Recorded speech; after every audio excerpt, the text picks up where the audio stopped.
నమస్తే, welcome to our channel. నేను సమ్రీన్. కవి, రచయిత, పరిశోధకుడు, సంపాదకుడు, వక్త, నటుడు, వ్యాఖ్యాత. ఈరోజు మనతో ప్రముఖ పల్లేర రామ్మోహన్ రావు గారు ఉన్నారు. వారితో భాగవతం గురించి ముఖ్యాంశాలు తెలుసుకుందాం, వారితో మాట్లాడదాం. నమస్తే సార్. నమస్తే అండి. సో గురుగారు, మనం చూసినట్లయితే ఆ దేవుని మొక్కాలి, ఈ దేవుని కొలచాలి అని చెప్పేసి చూస్తూ ఉంటాం. సో ఇంతమంది దేవతలు ఉన్నారా, ఇంతమంది దేవతలను కొలచాలి, చేయాలి? సో భాగవతంలో దీని గురించి ఏం చెప్పారు మీ మాటల్లో? ఇవాళ సమాజంలో మనం చూస్తే దేవతాపరమైనటువంటి అంటే భక్తి బాగా పరిఢవిల్లుతున్నది. ఒకప్పటికన్నా ఈ మధ్యలో బాగా భక్తి వచ్చింది, సంతోషం. అది ఆహ్వానించదగిన పరిణామమే. కానీ దేవతా సంబంధమైనటువంటి విభేదాలు బాగా పొడసూపుతున్నాయి. అంటే కొంతమంది అంటారు శివుడే చాలా గొప్ప దేవుడు అండి, శివుని పూజ చేస్తే తప్ప మనకి ఇంకేమి రాదు, ఐశ్వర్యం ఇచ్చేవాడు శివుడే అని కొంతమంది. కాదు కాదు, విష్ణువే అసలు శివనామమే అనకూడదు. ఇంకొంతమందికి శివుడు అనే మాటనే నోటి నుంచి రావద్దు, వస్తే అది పెద్ద పాపం, విష్ణువు చాలా గొప్ప దేవుడు అండి అని కొంతమంది. ఏమోనండి, గణపతిని పూజ చేస్తే బాగుంటుంది కదా, హోమం చేస్తే మంచిది కదా, లేదు లేదు చండీ హోమం చేస్తే ఇంకా గొప్పది, లేదు కుమారస్వామిని ఆరాధించాలి చాలా బాగుంటుంది. ఇట్లా మనం చూసుకుంటూ వెళ్తే రకరకాలుగా మనకు కనిపిస్తున్నాయి. ఇప్పుడు వెనకటికి మనకు సమాజంలో ఏదో ఒక తిరుపతి ఉన్నదనుకోండి, వెంకటేశ్వర స్వామి ఆలయం, విజయవాడ ఉందనుకోండి కనకదుర్గ ఆలయం, శ్రీశైలం ఉందనుకోండి మల్లేశ్వర స్వామి ఆలయం, ఇట్లా ఉంటుండే. కానీ ఇప్పుడు దేవాలయాలు ఎక్కడన్నా మీరు వెళ్ళండి, అవి దేవాలయాల కాంప్లెక్స్లు అయిపోతున్నాయి. అంటే అనేక మంది దేవతలను అక్కడ రకరకాల దేవతలను పెడుతున్నారు. అంటే కారణం ఏమిటి? ఇప్పుడు ప్రధాన దేవాలయాల్లో కూడా చాలా అట్లా దేవతలు వస్తున్నారు. ఏమిటి అంటే వీళ్ళ ఉద్దేశం అందరిని పెడితే రకరకాల భక్తులు వచ్చేస్తారు అనేటువంటి భావన కావచ్చు వీళ్ళు. కానీ వచ్చిన భక్తులు కూడా ఏమిటంటే భక్తి కన్నా అనుమానం ఎక్కువ ఉంది. మనం మామూలుగా భయము భక్తి అంటాం కదండి, మన భక్తిలో భయం ఉంది ఎక్కువ ఇప్పుడు చూస్తే. ఎందుకంటే ఈ శివునికి మొక్కినాక పక్కన వెంకటేశ్వర స్వామి అనుకోండి, మొక్కకుంటే ఏమైనా అవుతుందో ఏమో భయం. ఈ ఇద్దరికి మొక్కినాక అమ్మవారికి దండం పెట్టకుండా ఆమె వెనుకబడుతుందేమో, ఇది భయం. కనుక మనకు భక్తి కన్నా భయం ఎక్కువైపోతుంది దీనివల్ల. దీంట్లో తెలుసుకోలేనటువంటి ఒక సంశయ స్థితి ఉంది. నిజంగా మీరు అడిగినట్టు ఇంతమంది దేవతలున్నారా అంటే మన సంస్కృతి కూడా ఏం చెప్పిందంటే దేవతలు ఇంతమంది లేరు, పరమాత్మ ఒక్కడే. ఏకం సత్ విప్రా బహుధా వదంతి. పరమాత్ముడు ఒక్కడే. రకరకాలుగా పండితులు అనుకుంటున్నారు, ఆయన రూపాలను రకరకాలుగా అనుకుంటున్నారు అంతే. రాముడు అనుకుంటున్నాం, కృష్ణుడు అనుకుంటున్నాం, లేకుంటే అమ్మవారు అనుకుంటున్నాం, గణపతి అనుకుంటున్నాం, ఇంకెవరో రకరకాల రూపాలు అనుకుంటున్నాం. అనుకోవచ్చు, దాంట్లో ఏం లేదు. కానీ అసలు రూపం మాత్రం ఒకటే. గోధుమ పిండి అదే, దాన్ని చపాతి చేస్తున్నాం, దాన్ని పూరి చేస్తున్నాం, దాన్ని సమోసా చేస్తున్నాం, దాన్ని పుల్కా చేస్తున్నాం. కానీ దాంట్లో ఉన్నది ఏమిటి? గోధుమ పిండి. కనుక పరమాత్మ తత్వమే ఉంది, రూపాలు వేరు కావచ్చు. ఈ విషయాన్ని భాగవతం చాలా అద్భుతంగా చెప్పింది. పోతన గారు దర్శించి అనుభవించి పలువరించినాడు. ఆయన ఒక మాట అన్నాడు, ఆయన చేతులారంగ శివుని పూజింపడేని, నోరు నొవ్వంగ హరికీర్తి నుడువడేని, దయయు సత్యంబు లోనుగా దళపడేని, కలుగ నేటికి తల్లుల కడుపు చేటు,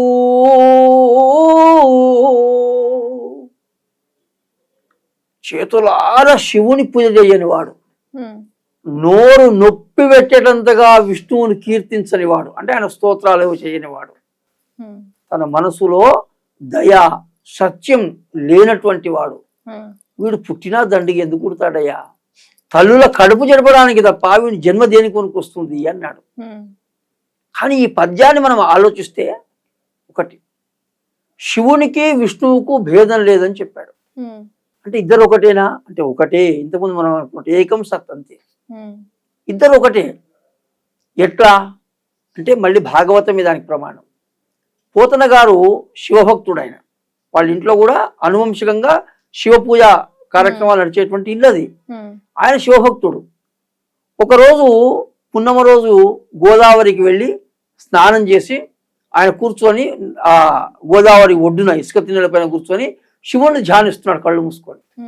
ఇంతట్లో ఆయన ముందర ఒక దేవుడు ప్రత్యక్షమైనాడు. వచ్చిన వాడు ఎవరంటే రాముడు. ఈయన పూజ చేస్తున్నది శివుణ్ణి, వచ్చిన వాడు రాముడు. భాగవతం రాయమని చెప్పాడు. ఈయన మొదలుపెట్టింది ఎవరితో? కృష్ణుడితో. మహానందాంగనాడింభకున్ అంటాడు, కృష్ణుడితో మొదలుపెట్టాడు. ఇది చిత్రం కాదా? పూజ చేస్తున్నది శివుణ్ణి, వస్తే శివుడు రావాలి, కానీ రాముడు వచ్చిండు. మొదలుపెట్టింది కృష్ణుడితో. ఇంత వైరుధ్యం ఏమిటి అంటే, ఆయన దృష్టిలో పరమాత్మ ఒక్కడే, భేదం లేదు. అది చెప్పడం కొరకే ఆయన ఏమన్నాడంటే, శివుని పూజ చెయ్యి, విష్ణువును స్తుతించు, తర్వాత దయా సత్యంతో జీవించు అన్నాడు. అయితే ఈ భేదం లేదని చెప్పడానికి ఇంకొక మాట చెప్తాను. ఇక్కడ మనకు వేదమే చెప్పింది ఈ మాట. నమో రుద్రాజ విష్ణవే మృత్యుర్మే పాహి, రుద్రాధ్యాయం యజుర్వేదంలో ఈ మాట ఉంది. కనుక రుద్రునికి శివునికి విష్ణువుకు భేదం లేదు. శివాజ విష్ణు రూపాజ శివరూపాజ విష్ణవే, కనుక శివునికి విష్ణువుకు భేదం లేదని చెప్పింది. ఏ దేవతలకు భేదం లేదు. ఇది వాళ్ళ సమాజం తెలుసుకోవాలి. నువ్వు ఎవరిని ఉపాసించినా ఆకాశాత్పతి తంతోయం యథాగచ్చతి సాగరం సర్వదేవ నమస్కారం కేశవం ప్రతిగచ్చతి. అక్కడ ఇక్కడ ఇక్కడ ఇక్కడ పడిన వానంతా కూడా వాగులై నదుల కలిసి నదులు పోయి సముద్రాలు కలుస్తాయి చివరికి. అట్లా నువ్వు ఏ దేవునికి నమస్కారం చేసినా చివరికి పరమాత్మునికే వెళుతుంది. ఇది తెలుసుకోవాలి. ఇది భాగవత హృదయం. అయితే ఈ పద్యంలో కేవలం శివుణ్ణి విష్ణువును పూజ చేస్తే ఇద్దరు ఒకటే అని చెప్పడం మాత్రమే ఉందా? మనం సామాజిక అంశాల గురించి మాట్లాడుతున్నాం. దీంట్లో ఇంకొక రహస్యం ఉంది. ఏమిటి అంటే, మనం త్రికరణాలు అంటాం. త్రికరణాలు అంటే మనస్సు, వాక్కు, శరీరం. ఈ మూడింటి త్రికరణాలు అంటాం. ఈ మూడింటి ద్వారా మనం ఏం చేయాలనో ఈ పద్యంలో చెప్పాడు పోతన గారు. ఏమిటి అంటే, చేతులారంగ శివుని పూజింపడేని. నువ్వు చేతులతో శివుని పూజ చేయి అంటే నీ శరీరంతో భగవంతుని అర్చన చెయ్యి. నోరు నువ్వంగ హరికీర్తి నుడువడేని, నోటితో భగవన్నామాన్ని పలుకు, భగవస్తుతి చెయ్యి, భగవన్నుతి చెయ్యి. కనుక మనస్సు అయింది, శరీరం అయింది, వాక్ అయింది. ఇక మనస్సులో ఏముండాలి? దయయు సత్యంబు లోనుగా దళపడేని. మనస్సులో దయ ఉండాలి. ఎంత గొప్ప మాట చూడండి. అసలు హృదయంలో ఏముండాలంటే దయనే ఉండాలి. మనం హృదయాన్ని ఎద అంటాం. ఎదను తిప్పేస్తే దయ అవుతుంది. కనుక ఎదలో ఏముండాలంటే దయ ఉండాలి. మనిషికి దయ ఒక్కటి ఉంటే సమాజంలో అశాంతి ఉండదు. దయ ఉంటే అక్రమాలు చేయరు, అన్యాయాలు చేయరు, మోసాలు చేయరు, ద్వేషాలు ఉండవు, పగలుండవు, కక్షలుండవు, కార్పణ్యాలు ఉండవు దయ ఉంటే. ఎందుకంటే ఎవరికి అపకారం చేయమని దయ ఉంటే. అందుకే దయ ఉండాలి. బసవేశ్వరుడు ఒక మాట అంటాడు, దయలేని ధర్మం అదెట్టి దయ్యా అంటాడు. ఏ ధర్మమైనా ఏ మతమైనా ప్రాథమికంగా చెప్పేది ఏమిటి? దయ. దాన్ని పెట్టుకో అంటాడు. కనుక ఇక్కడ భాగవతం ఏం చెప్తుందంటే, నీ మనసు నిండా నీకేముండాలంటే దయ ఉండాలి. అట్లనే సత్యం ఉండాలి. అంటే సత్యం మాటకు ఉండాలి కదండి, మనసులో ఎందుకు అన్నాడు? మళ్ళీ అనుమానం వస్తుంది. అంటే సత్యం ఎందుకు ఉండాలి అంటే, నీ మనసులో ఉంటే మాటలో వస్తుంది. అంతే కదండి, మనం అనుకున్నదే మాట్లాడతాం ఏదైనా. కనుక అది మనస్ఫూర్తిగా సత్యం పలకాలనేటువంటిది రావాలి. కనుక నీ మాటలో సత్యం, నీ నోటి నిండా సత్యం, నీ మనసు నిండా దయ, ఇది ఉండాలి. కనుక ఈ విధంగా ఉండగలిగితే సమాజం చాలా గొప్పగా బతుకుతుందండి. ఈ రెండు విషయాలు అంటే దయా సత్యం, ఈ రెండు సమాజానికి ఇప్పుడు అవసరం. నోరు తెరిస్తే అబద్ధాలు చెప్తున్నా, నేను ఈ మాట అనలేదు అంటాడు వాడు, నిన్ననే వింటాడు కానీ నేను ఇది అనలేదు అంటాడు. చాలా అంటే చాలా నిర్భయంగా, ఎలాంటి నిస్సంకోచంగా అబద్ధాలు ఆడిపడిస్తున్నారు నోరు తెరిస్తే. కనుక అటువంటి సమాజం చాలా పతనమైపోతుంది. అందుకే సత్యం సత్యం, ఏ సమాజం అయితే సత్యాన్ని కట్టుబడి ఉంటుందో ఆ సమాజం తప్పకుండా నిజాయితీతో ఉంటుంది, ఆ సమాజం అభివృద్ధి చెందుతుంది. ఏ సమాజం దయతో ఉంటుందో ఆ సమాజంలో అశాంతి ఉండదు. కనుక ఈ రెండు సమాజానికి అవసరమైనటువంటి విషయాన్ని ఇక్కడ చెప్పింది. కనుక రెండవది ఏమిటి అంటే, ఒకటి ఐహికం, రెండు ఆముష్మికం.